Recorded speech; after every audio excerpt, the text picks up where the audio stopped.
इस वार्षिक वाद विवाद के 3 कोण हैं। राष्ट्रवाद बनाम बाजारवाद बनाम प्रदूषण। राष्ट्रवाद यानी क्या? बहुसंख्यकों को टारगेट किया जा रहा है।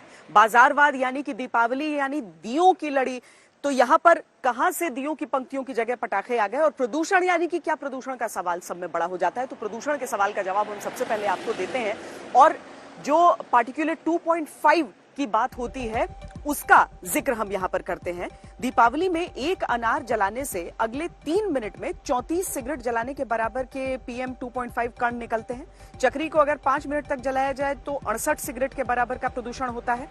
2 मिनट तक जलाई गई फुलझड़ी से 75 सिगरेट जितने PM 2.5 कण निकलते हैं। पटाखों की लड़ी सबको पसंद आती है। अगर ये 6 मिनट तक लगातार जली तो मानकर चलिए कि इससे 277 सिगरेट जितने PM 2.5 कण निकले हैं। और बच्चे पटाखों के रूप में जो स्नेक टैबलेट जलाते हैं तो 3 मिनट तक जलने पर 464 सिगरेट जितने PM 2.5 कण निकलते हैं। ये जानकारी देने का मकसद ये है कि दिवाली पर जो पटाखे जलाए जाते हैं वायु प्रदूषण में उनका योगदान एक बार में कई सिगरेट जितना हो जाता है। यानी अगर आप दिन में 10-20 सिगरेट भी पीता है कोई तो छोटा मोटा पटाखा तो रोज ही जला रहा है। लेकिन यह आधी पिक्चर है। पूरी पिक्चर जानने के लिए IIT कानपुर की वर्ष 2015 में आई एक स्टडी पर भी गौर करिए। इसके अनुसार दिल्ली के वायु प्रदूषण में PM 2.5 का स्तर बढ़ने में 35% योगदान सड़क की धूल का है। इसके बाद 25 से 36% हिस्सेदारी गाड़ियों से निकलने वाले धुएं की है। 22% हिस्सेदारी घर के किचन से निकलने वाले धुएं और 22% हिस्सेदारी फैक्ट्रियों से निकलने वाले धुएं की भी है। मतलब यह है कि प्रदूषण में दिवाली पर जलने वाले पटाखों की हिस्सेदारी होती है। यह तर्क सही है, लेकिन दीपावली पर जो प्रदूषण हो रहा है वो इस प्रदूषण का कितना बड़ा हिस्सा है वो आप साफ देख सकते हैं। सीधे तौर पर अगर हम कहें तो बहुत तेजी से प्रदूषण बढ़ता तो है एक दिन में, लेकिन बाकी दिनों पर आप प्रदूषण पर कोई कदम न उठाएं, इससे कोई तुक नहीं बनता है। और इसीलिए यहां पर हम आपको इतिहास में भी लिए चलते हैं और जरा हम आपको समझाते हैं कि ये पटाखों का इतिहास कहां से आता है, ये खबर की पूरी पिक्चर क्या कहती है। दुनिया के तमाम इतिहासकार ये मानते हैं कि आतिशबाजी या पटाखों की शुरुआत चीन से हुई। कामा आइनहोर्न की किताब the explosive story of fireworks में लिखा है कि आज से 2221 वर्ष पहले चीन में बांस की मदद से आतिशबाजी हुई थी। तब इसमें बारूद का इस्तेमाल नहीं किया गया था। उस दौर में चीन में हान वंश का शासन था। बांस में कई तरह की गांठें होती थी और जब बांस में आग लगाई जाती है तो वो बहुत तेज आवाज के साथ फटता है। चीन के लोगों ने इस बात को नोट किया और सबसे पहले इसे ही आतिशबाजी के तौर पर इस्तेमाल किया। आज के दौर में जिन पटाखों का इस्तेमाल होता है उनमें बारूद होता है। बारूद की खोज के बाद आतिशबाजी में जबरदस्त बदलाव आया। माइकल एस रसल की किताब द केमिस्ट्री ऑफ फायरवर्क्स का जो पन्ना नंबर 2 है उस पर लिखा है कि 8वीं शताब्दी के आसपास चीन के रसायन वैज्ञानिकों ने बारूद की खोज की। हालांकि साल 1044 में चीन की एक किताब में गन पाउडर जैसे पदार्थ का जिक्र भी मिलता है।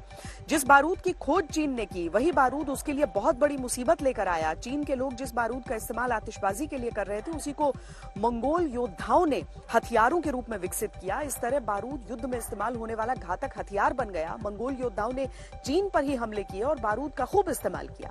इसके बाद बारूद का प्रयोग मध्य एशिया, कोरिया, जापान और पश्चिम एशिया में शुरू हो गया। यानी आतिशबाजी और पटाखों का इतिहास बहुत पुराना है और इसकी कहानियां चीन से लेकर मंगोलिया यहाँ तक कि भारत तक भी फैली हुई है। पारंपरिक तौर पर दीपावली पटाखों से जुड़ी हुई नहीं है, लेकिन आधुनिक दौर में दिवाली के त्योहार के साथ पटाखों का गहरा रिश्ता बनता चला गया है। सुप्रीम कोर्ट की जो गाइडलाइंस हैं उसके मुताबिक पटाखों पर पाबंदी है, खासकर अगर किसी तरह के केमिकल रसायन का इस्तेमाल किया गया है जो वायुमंडल के लिए, जो पर्यावरण के लिए सही नहीं है। और इसीलिए ग्रीन पटाखों की भी बात यहां पर आती है। हालांकि कई इलाकों में तो ग्रीन पटाखे भी आप नहीं चला सकते हैं। दरअसल जो लोग पटाखे छोड़ना चाहते हैं वो उसकी आवाज और उसके साथ जो अंगारे छूटते हैं, जो रोशनी होती है, उसकी वजह से करते हैं। अब ग्रीन पटाखे कई दफा ये सारी चीजें करते हैं, यानी धुआं, रोशनी सब होता है, तो इसीलिए उस पर पाबंदी आ जाती है। लेकिन ये ग्रीन पटाखे क्या होते हैं, सामान्य पटाखे से कितने अलग होते हैं, इस रिपोर्ट में देखिए।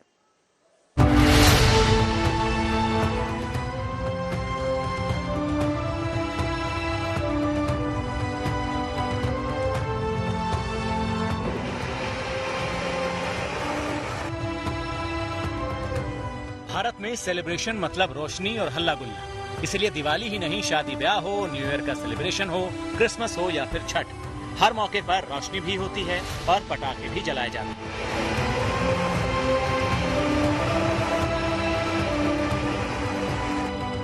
वैसे दिवाली के आसपास खेतों में पराली जलाना भी प्रदूषण का बड़ा कारण होता है। पटाखों से निकलने वाला धुआं पराली के धुएं से मिलकर उसे और ज्यादा जहरीला बनाता है।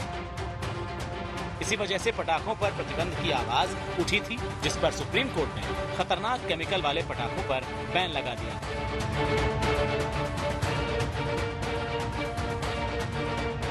इसके बाद 2019 में ग्रीन पटाखों को जलाने की अनुमति मिली, लेकिन इस साल उस पर भी प्रतिबंध लगाया गया है।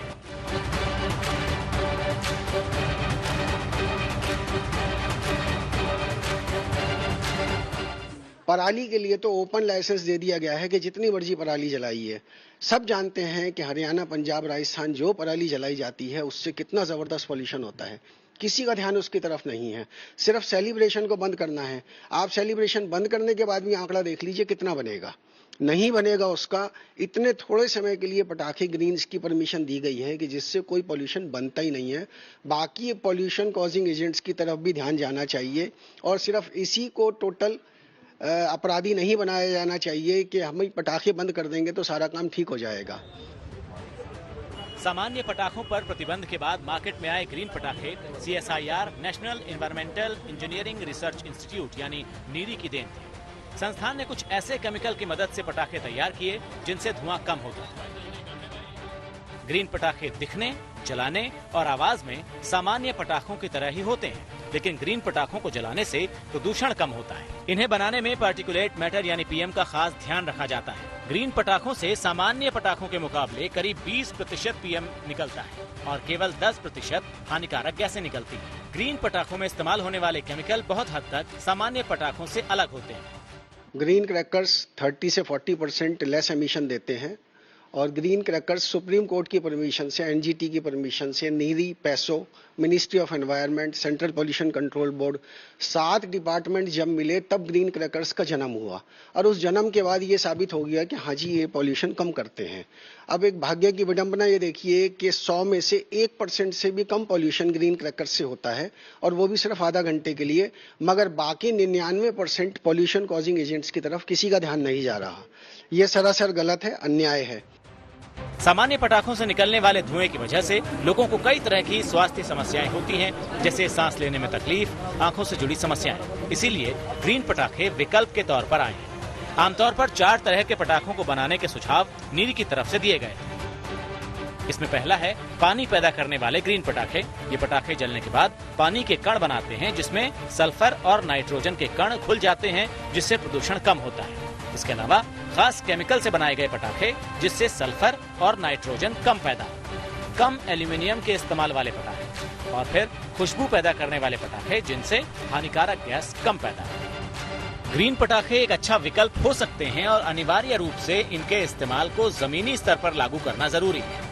इससे पटाखों से होने वाले वायु प्रदूषण का स्तर बहुत हद तक नियंत्रित हो जाएगा। अनीशा माथुर के साथ ब्यूरो रिपोर्ट, आज तक।